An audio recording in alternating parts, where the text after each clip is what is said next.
Hello दोस्तों, मैं आपका दोस्त अमन जोशी स्वागत करता हूं अपने YouTube चैनल में। और आज हम पढ़ेंगे हिंदी विषय में संज्ञा। जो हमारा टॉपिक होगा आज का वो है संज्ञा। यह ऐसा टॉपिक है जो प्रत्येक एग्जाम में 1 से 2 नंबर में जरूर आता है।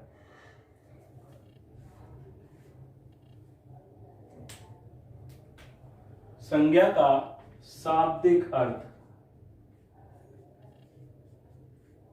संज्ञा का शाब्दिक अर्थ होता है सम्यक ज्ञान कराने वाला।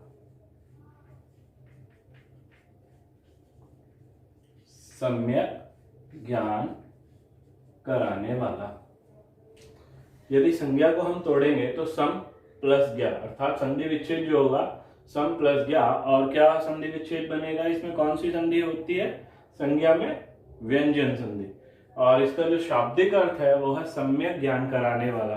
दोस्तों, एग्जाम में अगर आए संज्ञा क्या है या इसका शाब्दिक अर्थ क्या है तो सम्यक ज्ञान कराने वाला। आप नाम ना लगाएं, जबकि संज्ञा का दूसरा जो पर्याय है वो है नाम। क्यों?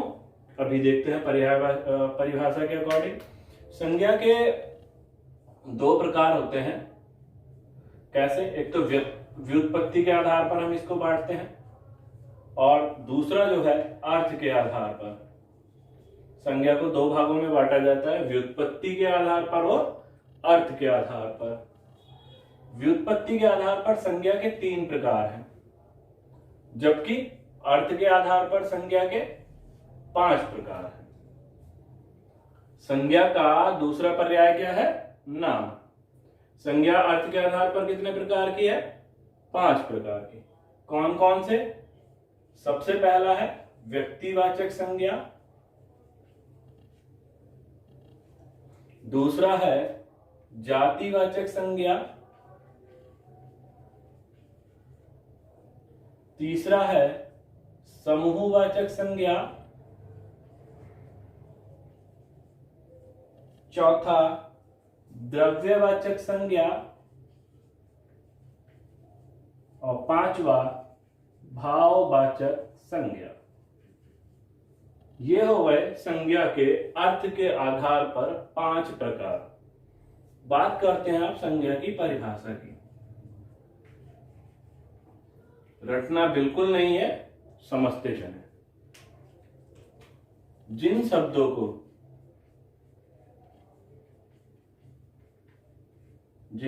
शब्दों से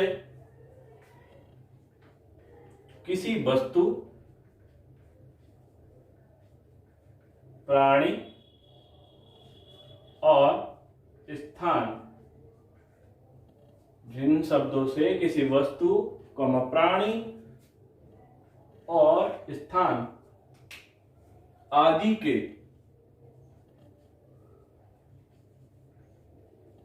नाम का बोध हो या जानकारी हो उसे संज्ञा कहते हैं। अर्थात किसी भी वस्तु, प्राणी और स्थान के नाम को संज्ञा कहते हैं। इसीलिए मैं पहले भी बता चुका हूं कि संज्ञा का दूसरा पर्याय क्या है? नाम। किसी भी व्यक्ति, वस्तु और प्राणी के नाम को संज्ञा कहते हैं। अर्थ के आधार पर संज्ञा के कितने प्रकार हैं? 5 प्रकार हैं। पहला प्रकार पढ़ेंगे व्यक्तिवाचक संज्ञा।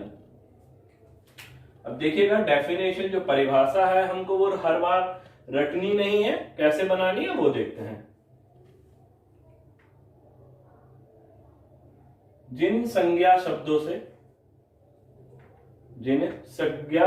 से किसी एक ही व्यक्ति, वस्तु और स्थान के नाम का बोध हो। किसी एक ही व्यक्ति या वस्तु या स्थान के नाम का बोध हो तब संज्ञा व्यक्तिवाचक संज्ञा कहलाती है। केवल एक ही, है ना, पर्टिकुलर नाम, ध्यान रखें इस चीज का। अब जैसे इसमें मैं बात करूं तो किसी व्यक्ति का नाम राम, श्याम, सीता, ये सब क्या है, नाम। और कौन सी संज्ञा है, व्यक्तिवाचक संज्ञा।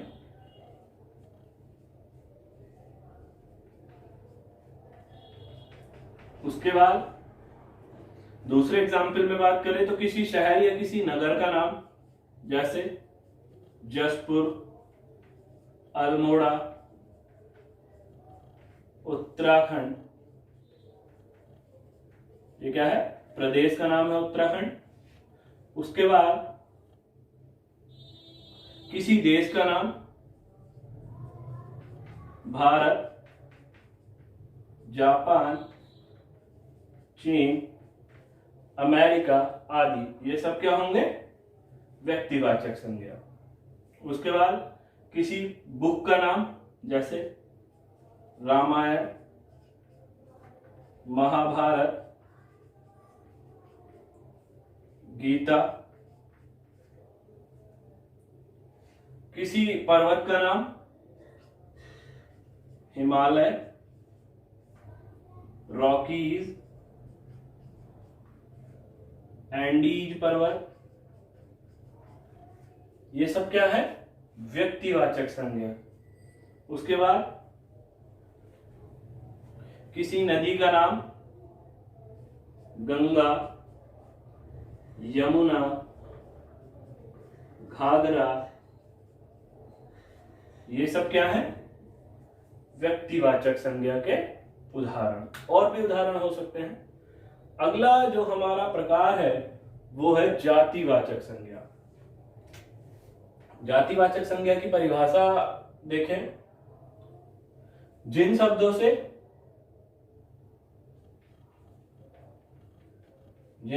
से किसी व्यक्ति, वस्तु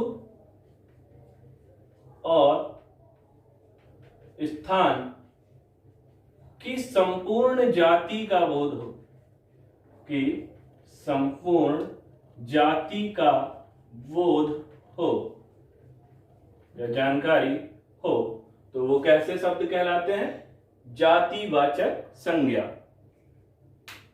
अब यहां देखें उदाहरण में, एग्जाम्पल, राम क्या है, पुरुष, देवता, लड़का, लड़की, आदमी, ये सब क्या है, जातिवाचक संज्ञा। ये देखिए किसी एक पुरुष की या महिला भी आ सकता है यहां पे, स्त्री, ये सब किस प्रकार के हैं, जातिवाचक संज्ञा के उदाहरण। अब नगर में बात करूं, जसपुर नगर, गांव, शहर, राज्य, देश, ये सब कैसे हैं, जातिवाचक संज्ञा।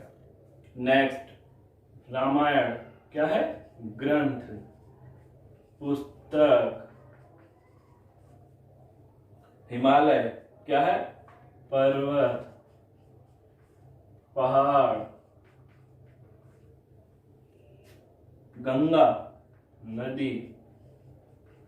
उसके बाद गाय, भैंस, अध्यापक,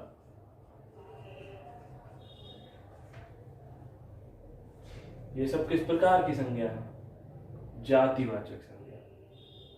ये जितने भी एग्जाम्पल हैं जातिवाचक संज्ञा के उदाहरण। नेक्स्ट जो तीसरी संज्ञा है वो है समूहवाचक संज्ञा। परिभाषा बनाएंगे आप, जिन संज्ञा शब्दों से या जिन शब्दों से किसी व्यक्ति, वस्तु और स्थान के समूह का बोध होता है उन्हें समूहवाचक संज्ञा कहते हैं। जिन संज्ञा शब्दों से किसी व्यक्ति के समूह, का बोध हो उसे समूहवाचक संज्ञा कहते हैं। जैसे वर्ग, पुलिस,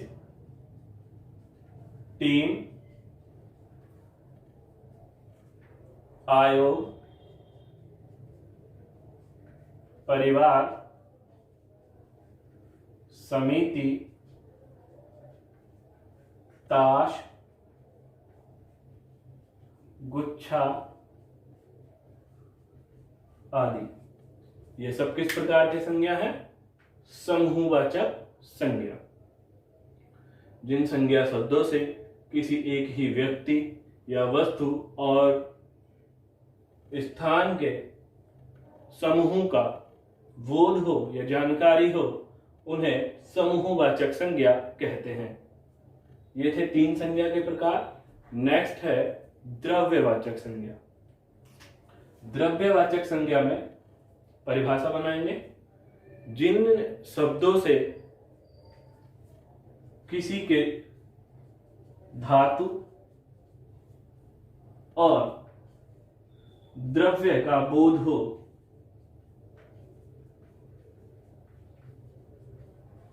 उसे द्रव्यवाचक संज्ञा कहते हैं।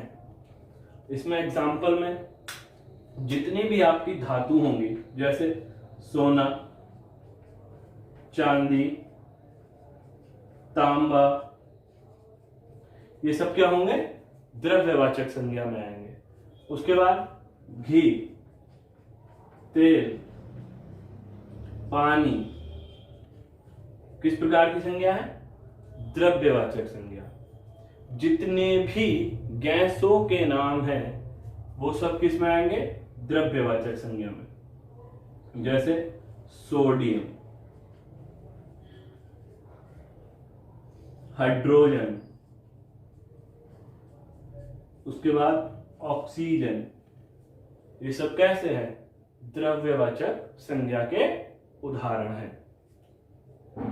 ये थी 4 प्रकार की संज्ञाएं। नेक्स्ट और लास्ट है हमारा भाववाचक संज्ञा।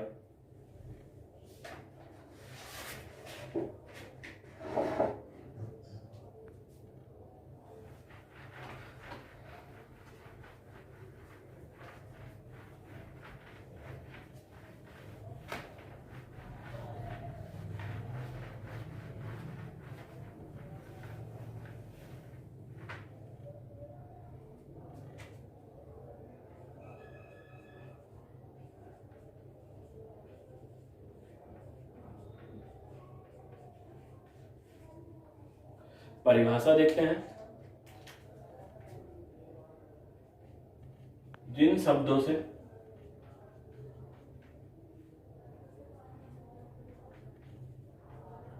किसी व्यक्ति और वस्तु के गुण, धर्म और दोष का बोध हो, किसी व्यक्ति या वस्तु के गुण, धर्म और दोष और स्थिति का बोध हो, वह भाववाचक संज्ञा शब्द कहलाते हैं। भाववाचक संज्ञा कहलाते हैं। ये थी हमारी भाववाचक संज्ञा की परिभाषा। अब बात करें भाववाचक संज्ञा का निर्माण कैसे होगा, या कौन कौन से शब्द भाववाचक संज्ञा में आते हैं। उदाहरण की बात करें तो जैसे मिठास, उसके बाद बुढ़ापा, सौंदर्य, कड़वाहट, ये किस प्रकार की संज्ञा के उदाहरण हैं? भाववाचक संज्ञा। ये भाववाचक संज्ञा के उदाहरण हैं। भाववाचक संज्ञा का निर्माण किस प्रकार से होता है? अगला जो हमारा विषय है, भाववाचक संज्ञा का निर्माण किस प्रकार से होता है। तो जातिवाचक संज्ञा, सर्वनाम, विशेषण क्रिया और अव्यय। संज्ञा, सर्वनाम, विशेषण, क्रिया और अव्यय में प्रत्यय लगाकर भाववाचक संज्ञा का निर्माण किया जाता है। दोस्तों, प्रत्यय किसी भी शब्द के अंत में लगाए जाते हैं, है ना, ध्यान रखना है इस विषय का। ये सर्वनाम, विशेषण, क्रिया, अव्यय अगले बार टॉपिक में बात करेंगे। जातिवाचक संज्ञा से हमें भाववाचक संज्ञा का निर्माण करना है।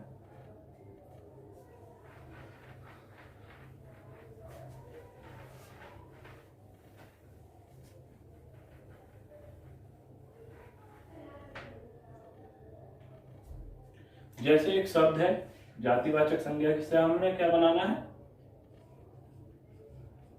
भाववाचक संज्ञा।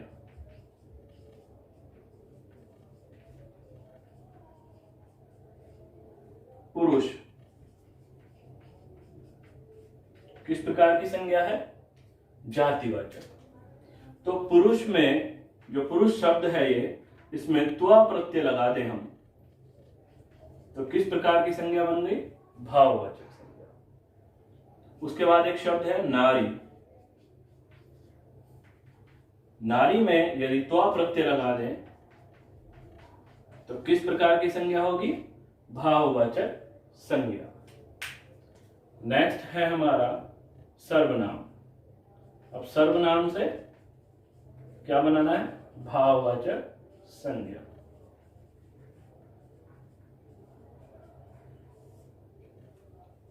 सर्वनाम मतलब सबका नाम। अगला जो टॉपिक होगा वो होगा हमारा सर्वनाम, लेकिन अभी क्या है यहां देखना है। जैसे अपना, अपना क्या है, सर्वनाम। इसमें पन प्रत्यय लगाकर अपना पन, मैंने क्या लगाया, पन प्रत्यय लगा दिया, तो कौन सी संज्ञा बन गई, भाववाचक संज्ञा। उसके बाद मम, मम में त्वा प्रत्यय लगाकर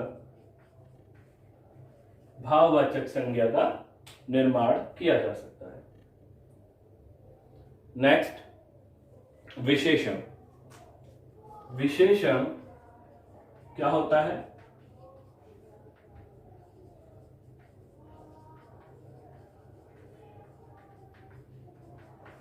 दोस्तों विशेषण की बात करें, एक लाइन में बता दे रहा हूं यहां। जो शब्द संज्ञा, सर्वनाम, जो शब्द संज्ञा और सर्वनाम की विशेषता बतलाते हैं विशेषण कहलाते हैं। जो शब्द संज्ञा और सर्वनाम की विशेषता बताते हैं विशेषण शब्द कहलाते हैं। जैसे लाल, लाल क्या है, एक विशेषण है, तो लाल में इमा प्रत्यय लगा के कैसा बन जाएगा, भाववाचक संज्ञा। नेक्स्ट है सुंदर। सुंदर में ता प्रत्यय लगा दूं तो क्या बनेगा, सुंदरता। ये क्या हो गया, भाववाचक संज्ञा। और इससे एक और बन सकता है सौंदर्य, ये भी क्या है, भाववाचक संज्ञा। नेक्स्ट बात करें क्रिया और अव्यय की।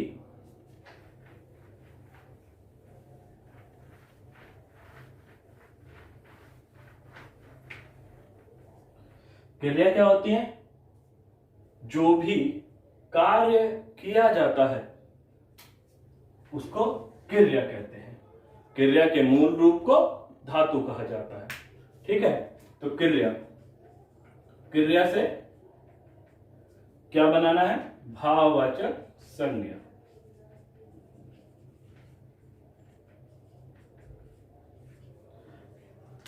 अब घबराना या थकना, एक शब्द है थकना। थकना क्या है, क्रिया। इसमें आवट प्रत्यय जोड़ दूं तो क्या बनेगा, थकावट। किस प्रकार की संज्ञा है, भाववाचक संज्ञा। नेक्स्ट है घबराना। घबराना किस प्रकार की संज्ञा है, सॉरी किस प्रकार का शब्द है, क्रिया। इससे अगर मैं आहट प्रत्यय लगा दूं तो क्या बनेगा, घबराहट। नेक्स्ट जो शब्द है हमारा अव्यय।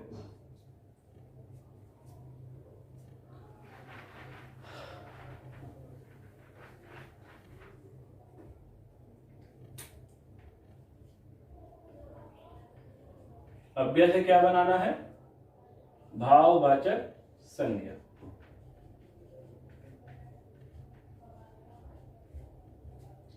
अव्यय परिभाषा या अव्यय शब्द थोड़ा सा समझ लेते हैं। यहाँ पर अव्यय वो शब्द होते हैं जिनका क्षय ना हो, अर्थात क्रिया, विशेषण, लिंग, कारक और किसी भी प्रकार से वो शब्दों में क्षय ना हो अर्थात परिवर्तित ना हो, वह शब्द अव्यय शब्द कहलाते हैं। अव्यय के 4 प्रकार होते हैं। हमने बात करनी है अव्यय में से भाववाचक संज्ञा का निर्माण। जैसे से बनेगा दूर, दूर से बनेगा दूरी। समीप से बनेगा समीपता। ऊंचा एक अव्यय है, इससे बनेगा ऊंचाई। दोस्तों ये सब थे संज्ञा के प्रकार। यदि आपको वीडियो अच्छी लगे तो वीडियो को लाइक करें, कमेंट करें, जो भी आपके डाउट्स हो वो आप मुझे कमेंट में बता सकते हैं। और वीडियो को जो है बहुत अच्छे से शेयर करें, जिससे और लोगों का भी, अपने उत्तराखंड वाले भाइयों का भला हो सके।